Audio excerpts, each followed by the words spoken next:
Yo! Video games.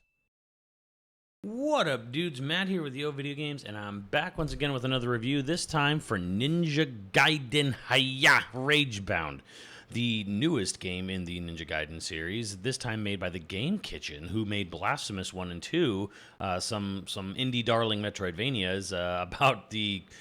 Yeah, I don't know if it's just the Catholic Church in general or the Spanish Inquisition, but either way, interesting choice for Koei Tecmo to go after for a 16-bit Ninja Gaiden game. But hey, here we are. I ain't going to complain because the game is actually really hot. Now, first things first, you might look at it and think, oh, okay, here we go. It's a new Ninja Gaiden game. Like it's going to be like a classic old school, just hard as balls, everything. And actually, here's the crazy thing. It actually doesn't follow the original formula of the 8-bit Ninja Gaiden games from NES, nor does it follow the beat-em-up arcade roots of the first Ninja Gaiden game ever. This is kind of its own thing. What this really does feel more like, this feels more like the Super NES Ninja Gaiden 4 we may have never gotten, where things have been sort of toned down a bit, the quality of life has been sort of like taken into account, and everything just obviously looks a lot better. Graphically speaking. But yeah, the weird thing I think about this game as you go through and you play it is that it doesn't actually use the traditional NES style Ninja Gaiden Castlevania like magic system where as you hit lanterns and bugs and birds and whatever, and you get random different drops, so you can get random different spells. So it actually doesn't have that. What you acquire in this game stays with you. It's like you have like permanent upgrades. So it's actually quite a different game in that aspect because of it. So that might be a bit of a turnoff to longtime Ninja Gaiden fans. However, I think the fact of the matter is that, well, the gameplay is still really, really solid. Obviously, the graphics look really nice. You got this sort of like 16-bit or beyond 16-bit 2D side-scrolling view for it, but the mechanics are solid. You have the attack bounce off enemy stuff. You have a power-up move to deal like big swing damage on certain enemies or things to break certain walls or whatever. But yeah, like it actually is a very fine, fun-feeling game. Now, one thing I'm going to just sort of get out of the way here before, just for old school fans, this game is nowhere near as hard as the NES Ninja Gaiden games. Again, it kind of is like Zelda Link to the Past compared to this very first Zelda game on NES. Like the NES Zelda game is significantly harder and more unforgiving than Link to the Past. This is very much in the vein of going into a Super NES style. Okay, well, let's add some quality of life. Let's not make the game so brutally difficult. But that is not to say that the game is a cakewalk. When you get into the second half of this title, the difficulty definitely ramps up. And one thing that's actually sort of interesting here is that there are some very well-designed but like intentionally designed platforming challenges in this game. The original Ninja Gaiden game, it had sort of platforming challenges, but they almost felt like they were by accident by just how brutally designed the game was and how unforgiving the knockback was and just the general physics. This game, it's like, oh, no, we wanted to go in that sort of Celeste indie platformer route where it's like, it's challenging, but it's made to be challenging and it's completely designed around it. So you don't really have to worry too much. The main gimmick and hook in this game is, of course, the sort of dual protagonist design where you have a character who's possessed by another character, and they can swap between them, or they can sort of use different moves. Buttons are sort of assigned per character. So you have a new character from the Spider Clan. She throws kunais. So all the kunai stuff is attached to a singular button when you're playing as both of them. Story purposes, they're basically sort of Dragon Ball fused together. Actually, not Dragon Ball fused. She's possessing him, basically. And you basically, it's part of your sort of like upgrade system. Like jumping a little bit, I'll jump a little bit ahead here to show you. But yeah, you play as dual protagonists throughout the title.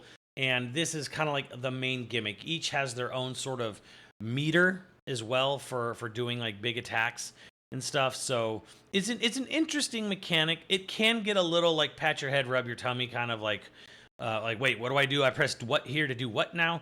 But a couple tries and you'll be just fine.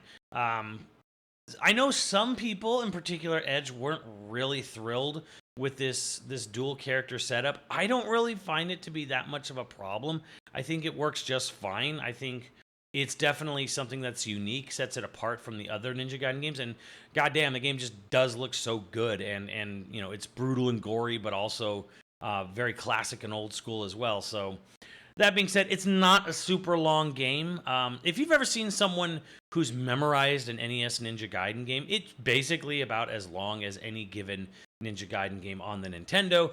And again, the length of those Ninja Gaiden games depends almost entirely on your skill set there. So, yeah, so basically, this is a really cool 16-bit throwback, but it's not trying to be a gameplay one-to-one with the old Ninja Gaiden games. It's actually trying to be its own unique thing.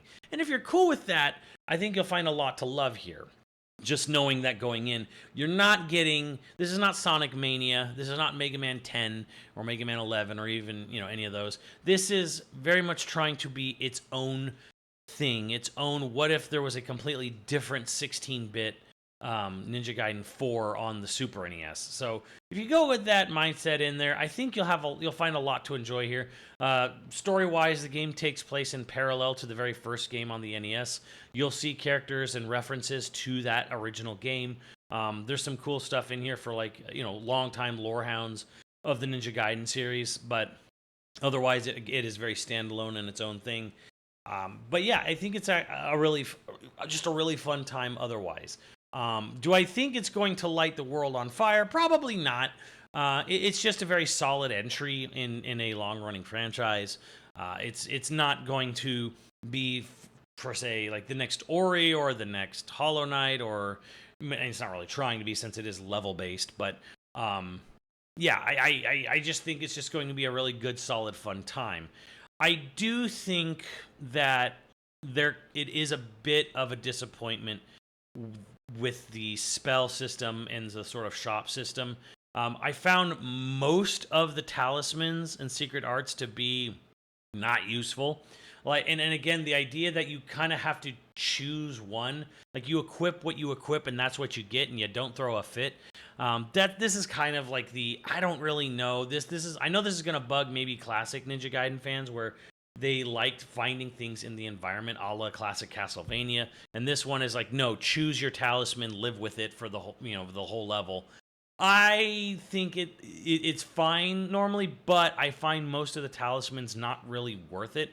I don't think the upgrades or the things you buy in the shop. There's a couple of them that are like, this is clearly better than the others, and I have no reason to use any other game, you know, any other talisman or secret art. So, yeah, you're basically going to be bouncing between 2 or 3 talismans or arts. And I think, if anything, that's probably the most disappointing part of the game. It's just that it feels like most of the upgrades aren't really worth their time, you know, or effort. And the game is perfectly doable without most of them.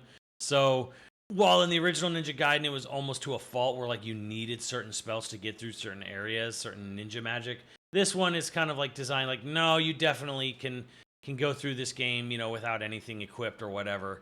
And unfortunately, I feel like it doesn't really encourage playing around with the different talismans, just because I don't find most of them to be that useful. So your mileage may vary on that, but yeah, I think that's the biggest downfall of this game is the talisman and secret art upgrades are just, they're just not that interesting. And that does kind of put a damper. The game does unlock stuff after you beat it. You can unlock, you know, a brutally difficult setting. So, you know, if you were like, hey, I like this game, but it's way too easy because, you know, I cut my teeth on Ninja Gaiden, like, you know, cutting my balls, you know, at every possible second.